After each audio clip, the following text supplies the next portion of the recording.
Hello, in this video we'll be looking at the animation principle of squash and stretch.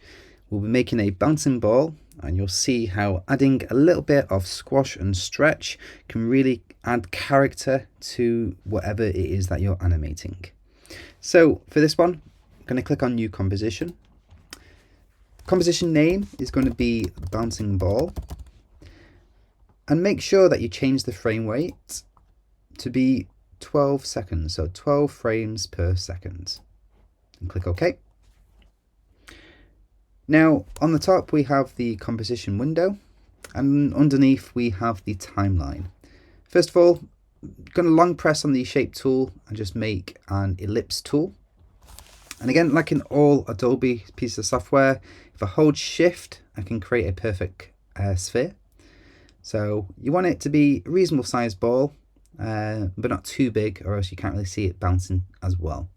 So something like that looks fine to me. I can now use the selection tool, which is V on your keyboard. Just kind of move it into sort of position. We're going to start it off screen so we can see it falling. But first of all, you notice there's a little symbol in the middle of our shape. This is our anchor point. And before we get started, we just need to change where the anchor point is. So there's a tool for that. So next to the shape tool, you have this pan behind tool, and in brackets it says anchor point tool. So this is the tool that we can use I can click and move around the anchor point. So very much like in other applications, the anchor point is the point of which, if I move or stretch or scale the object, it's going to scale it to that point. So we wanted to scale it on the very bottom of our shape. So as we scale it and resize it, it's going to scale it from that position. Now that I've done that, I can press V on my keyboard to go to the selection tool, or I could click up here if I wanted to. I'm just going to start it off in the center and drag it off screen. Now we can start to animate. So we're going to make it fall and kind of bounce a few times before resting. So on the timeline, on the right hand side, this is where we'll see all the different timeline of where all the key frames are. And first of all, I just need to change the scale. So at the very bottom, I can drag this to the right and it just effectively zooms in for me. I want to zoom in just so I can see the individual frames. So now it's broken it down to 00F. So the F stands for frames. So 00F, so frame 0, 01F, frame 1, 02F, frame 2, 3, 4, 5, etc, etc. Okay. Remember, we've got it on 12 frames a second. So when it hits to 12, it's going to say 1 second. Okay, so that's going to be one second of animation after 12. So that's the timeline. On the left then, this is where we can see all the different shapes that we have in our composition. So we have just this shape layer. I'm going to re-click on shape layer, just rename it, just so we know what it is. I'm going to call it ball. So now this is our ball shape, okay? And underneath you have all the various different transform controls, so under here. And so we could use these now to animate. But to make it easier, I'm just going to collapse all of these instead, just so it's a little bit neater. And we're only going to be animating on two different components. I'm going to press P to bring up the position. Okay, we're going to animate on position. And if I hold shift and press S, it's also going to bring up the scale. So these are the two elements we'll be keyframing onto. Okay, position and scale. So with our playhead, so that's the little blue pin, we call this the playhead. At frame 0, I'm just going to click on the stopwatch next to position and next to scale. And this is going to make us our first keyframe. We can see because there's a little diamonds on the timeline. So that's our first keyframe done. Now what we're going to do to animate it, we simply need to move the playhead to where we want the next frame to be. And then if I move under the position, so there's two numbers here. The first number is the X axis, so that's the left and right. And the Y axis is the up and down. So I'm going to move it on the Y axis because I want to move it down. So we're going to move it down towards the bottom of the screen. Okay, and I've actually just noticed here that our anchor point has moved. So I'm just going to click on the anchor tool again and just move that back to the bottom of the ball.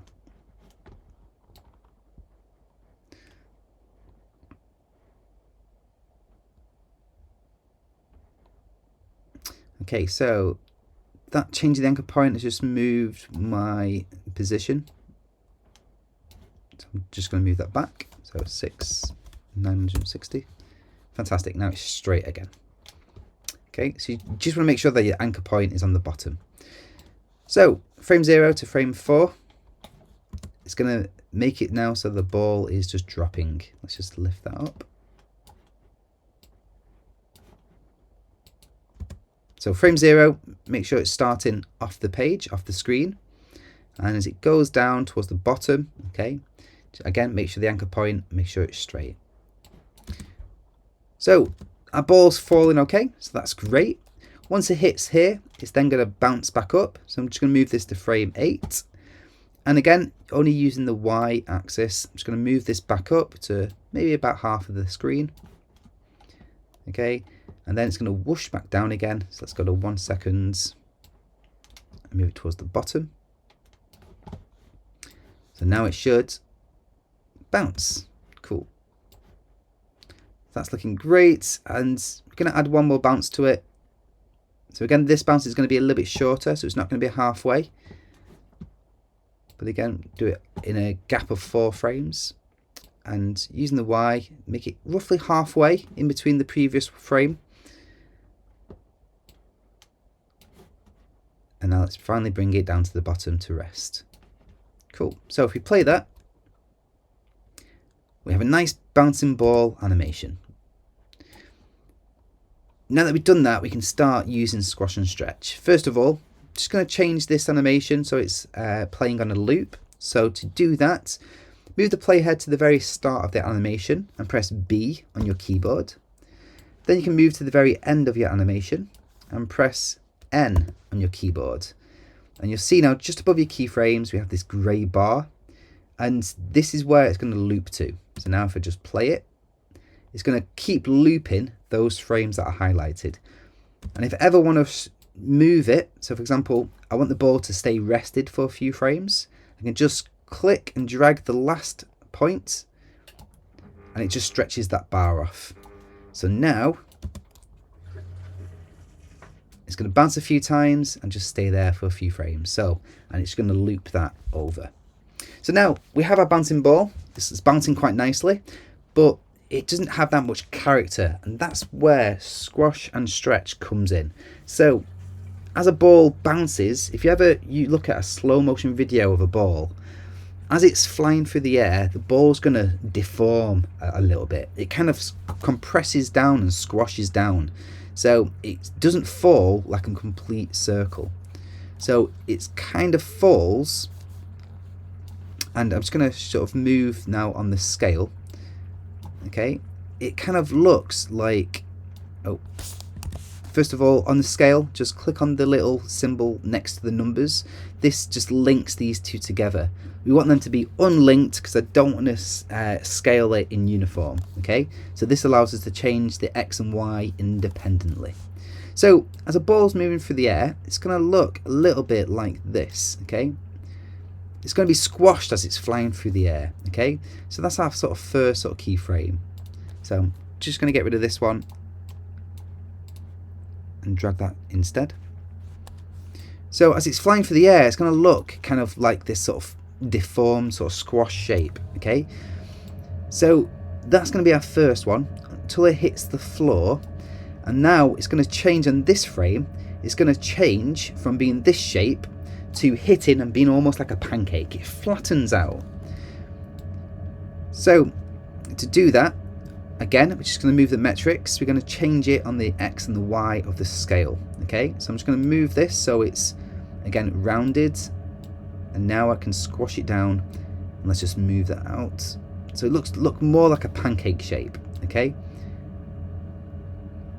now one thing here that we can see happening is, you see how it's slowly changing because we've got a keyframe here of it looking in one shape, as it comes down, it's changing straight away, and we don't want it to actually do that. So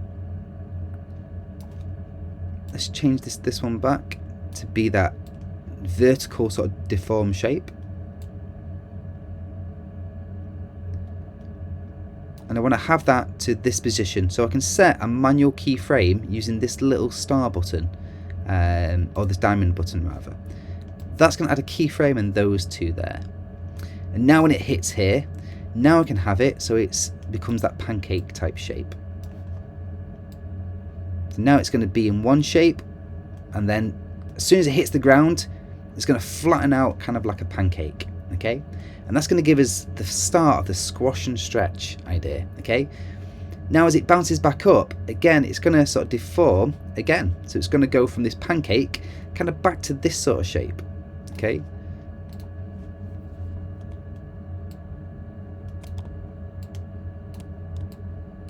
so I can just click on this one previously. I'm going to press Control and C and move to the one after it, and Control and V, just to kind of copy and paste. Okay, that way I can know it's going to be inside the exact same shape as it previously was. Okay, so now it's going to come down, pancake, and flip back up, and then as it rises to the top, once it hits the peak, it should be back to its natural shape again. So I'm going to move these over to be 100% again, and that's going to bring us back to our ball shape. So as it falls, it's in this sort of deformed shape. As it hits, pressure, gravity pulls it down and creates this pancake shape, and then it's going to flip back up again, sort of deform, and slowly come back into a ball shape as it hits the apex, the very top of the jump. Okay, and then as it starts to fall, it's going to do the same sort of idea. Okay, so I'm going to grab this scale again, Control and C, Control and V. Okay, so it's going to deform again as it falls. It's going to stretch out, and again once it hits the bottom, it's going to pancake. So I can copy and paste my previous frame. Okay, so again as it hits, it pancakes out and squash and stretch. Now there's something wrong with these frames. Okay, and that is kind of one rule about squash and stretch. Okay, is as you squash or stretch an object, the overall form, the overall volume cannot change. So if we look at how round the ball is, okay, if I was to change this one, okay, so now this is on 100 and 100. So just as an example, if I change this one to be stretched, let's go to like 130. Okay, no, let's go a little bit more to exaggerate it. If I go to 150, okay, we'll keep simple maths. So I've pulled it 50% on the x-axis. Now, as we said, the other one has to go the opposite way, and this has to go the same direction or the same length as the other one, because the overall volume has to stay the same. So I have to bring this down now to 50.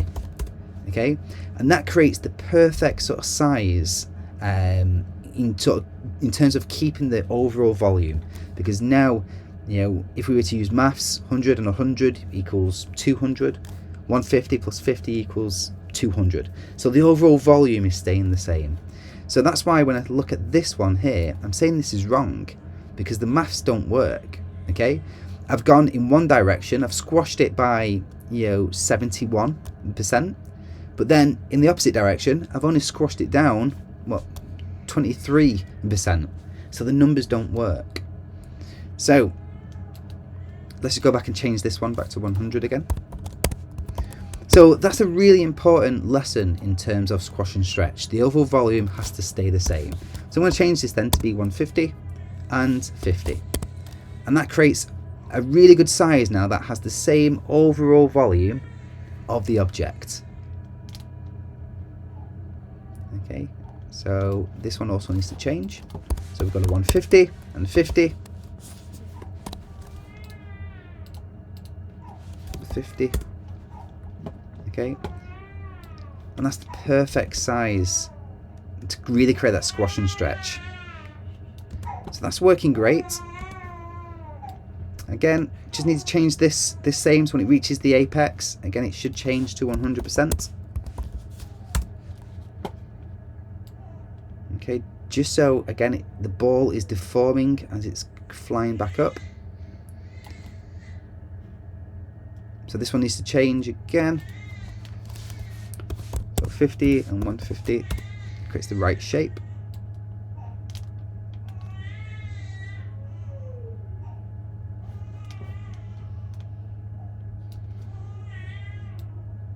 And again, just as it hits, I'm going to have it squash down just a little bit.